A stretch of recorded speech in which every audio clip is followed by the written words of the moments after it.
우리에게 주시는 하나님의 말씀은 역대상 13장 1절부터 14절까지의 말씀입니다. 역대상 13장부터 16장까지는 사무엘과 사울 시대에 방치되었던 언약궤가 어떻게 성막이 있는 예루살렘으로 이동하였는지를 보여주고 있는데요. 오늘 본문 13장은 사무엘하 6장과 병행 본문입니다. 온 이스라엘의 왕위에 오른 다윗 왕은 헤브론에 모여 3일 동안 잔치를 벌이고 난 후에 가장 먼저 하고자 했던 것은 하나님의 궤를 예루살렘 성으로 옮겨오는 것이었는데요. 하나님의 궤는 사무엘 당시 블레셋에게 빼앗겼다가 7개월 후에 기럇 여아림으로 옮겨졌고 사울을 거쳐 다윗 때까지 70년 이상 방치되었다가 하나님의 성막이 있는 예루살렘으로 옮기려고 하는 것이었습니다. 하나님의 궤를 예루살렘 성으로 가져오는 과정을 보며 생각해 볼 것이 있는데요. 다윗과 사울의 확연한 차이점이 드러나 있습니다. 3절에서 우리가 우리의 하나님의 궤를 우리에게로 옮겨오자고 하는 다윗은 궤를 찾고 있는 반면에 사울은 궤 앞에서 묻지 아니하였다는 말로 짐작해 볼 때에 그가 하나님을 찾지 않았음을 알 수 있습니다.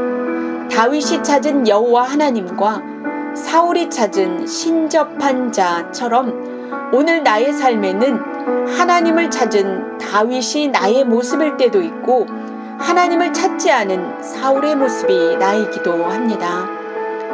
다윗처럼 어떤 일의 새로운 시작점에 있으신가요? 그 시작을 다윗이 했던 것처럼 하나님을 곁에 둠으로 내 마음의 중심에 두며 시작하시길 바랍니다.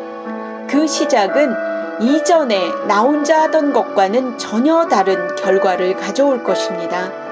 하나님의 임재 앞에서 살아가는 다윗들이 다 되시길 바랍니다. 5절부터 12절까지는 언약궤를 옮기며 일어난 일로 인하여 하나님의 진노가 드러나 있는데요.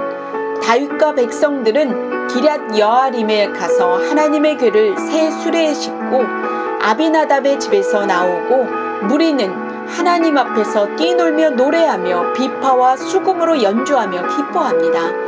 그런데 생각지도 못한 일이 일어납니다. 기돈의 타작마당에서 소들이 갑자기 뛰기 시작하였고 웃사가 여호와의 궤를 붙들자 하나님께서 진노하셔서 그를 치셨고 그는 그 자리에서 죽었습니다. 잔치집이 아닙니다.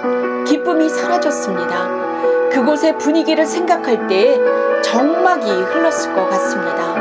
많은 사람들이 공포와 두려움에 떨었을 것 같습니다. 이 장면에서 여러분 어떤 생각이 드시나요? 한번 잘못했다고 가차없이 죽이시는 무서운 분이 우리 하나님이실까요? 왜 하나님은 웃사를 그 자리에서 죽이셨을까요? 율법에 보면 하나님의 궤는 레위인 중 고앗 자손이 궤를 어깨에 메어 운반하도록 되어 있었는데요. 지금 하나님의 궤는 어깨가 아닌 수레에 의하여 옮겨지고 있습니다. 여러분, 웃사는 레위 지파 중 고앗 자손인 것을 알고 계시나요? 누구보다 웃사는 하나님의 궤를 어떻게 이동해야 하는지를 잘 아는 사람이었습니다. 그런데 그 운반의 책임을 맡았던 웃사는 어깨가 아닌 수레에 싣고 있었습니다. 누구보다 율법을 잘 알기에 더 잘 지켜야 하는 웃사였지만 그는 율법을 지키지 않았고 자신들의 방법대로 편리성을 가지고 왔습니다. 큐티의 안목 애청자 여러분, 오늘 우리가 하나님에 대해 잘 알고 계시나요? 어느 곳의 지도자이신가요? 직분자라면 그 엄중한 책임이 따름을 잊지 마셔야 합니다. 하나님께서는 더 엄중하게 우리에게 물으실 것입니다.